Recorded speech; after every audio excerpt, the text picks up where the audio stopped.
Casablanca yang dipercaya masyarakat adalah sosok pembawa maut. Terowongan Casablanca terkenal akan cerita horornya. Konon katanya, orang yang tampak permisi ketika melewati terowongan ini bisa mengalami kecelakaan. Kamu percaya atau tidak? Warga Jakarta sudah pasti tidak asing lagi dengan salah satu jalan paling tersohor di ibu kota ini, yaitu terowongan Casablanca. Didapuk dalam deretan tempat angker di Jakarta bersaing dengan Menara Saida. Di tempat ini banyak kisah seram dan urban legend yang bikin bulu kuduk merinding. Lokasinya sendiri terletak di bawah Jalan Kuningan, daerah Jakarta Selatan. Tepatnya di jalur penghubung dua arah antara Jatinegara dan Sudirman. Kalau kau masih berani, maka silakan lanjutkan menonton video ini. Bekas kuburan massal sudah jadi premis klasik daerah angker lainnya, yaitu sejarah terowongan Casablanca yang konon merupakan tempat pemakaman umum, tepatnya di wilayah Menteng Pulo.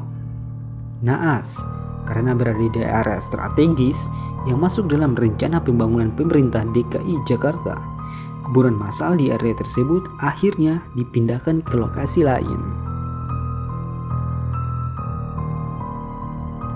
Meski mendapat penolakan dan peringatan dari tokoh masyarakat setempat, pemindahan tersebut tetap dijalankan untuk menyediakan lahan pembangunan jalan raya. Namun, ada satu jenazah yang masih utuh dan belum sempat dipindahkan hingga akhirnya tertimbun konstruksi. Siapa yang tidak mengenal kuntilanak? Sosok makhluk halus ikonik tanah air yang digambarkan dengan baju berwarna putih panjang dan rambut yang menjuntai. Identik dengan suara cekikan khasnya yang bikin siapapun langsung lari terbirit-birit. Tidak ada yang menyangka kalau di terowongan Casablanca ini bersemayam sang kakak yang lebih menyeramkan, yaitu kuntilanak merah. Memang apa bedanya kuntilanak standar warna putih dengan kakaknya si kuntilanak merah?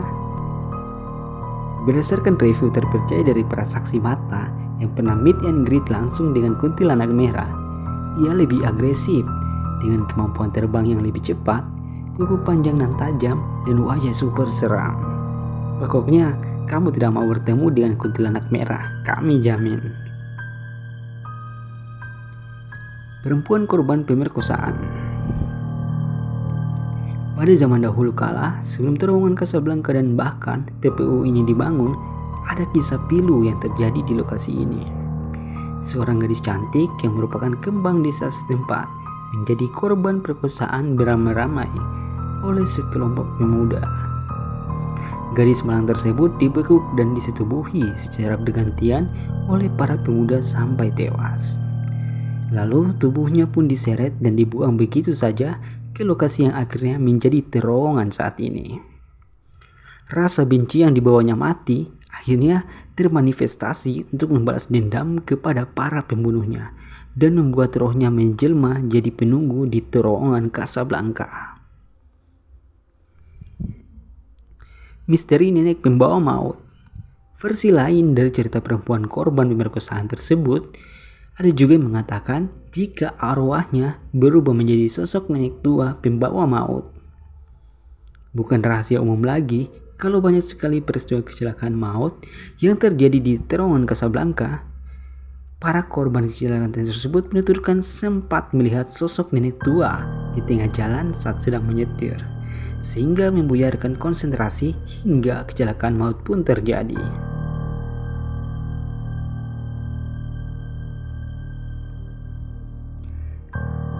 Wajib membunyikan klakson 3 kali. Cerita yang berkembang dari mulut ke mulut antara para warga ibu kota pun bermunculan. Kebiasaan baru yang dilakukan oleh para pengendara yang lewat terowongan ini.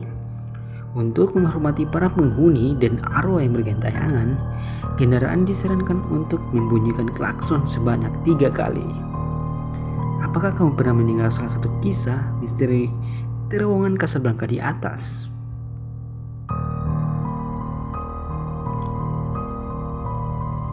Bergidik rasanya saat ini membayangkan cerita-cerita seram yang beredar di seputar terowongan Casablanca, Jakarta.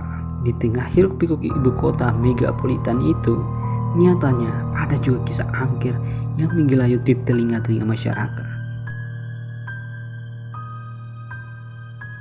Menurut kabar burung, beberapa tahun lalu, ada seorang pria ditemukan tak bernyawa di lokasi yang kini dibangun terowongan kenamaan itu. Tewasnya pria itu tentu tak biasa. Dia ditemukan meninggal lantaran terbeli tali temali. Ternyata si pria tewas karena gantung diri. Dia mengakhiri nyawanya di tempat pintu masuk terowongan.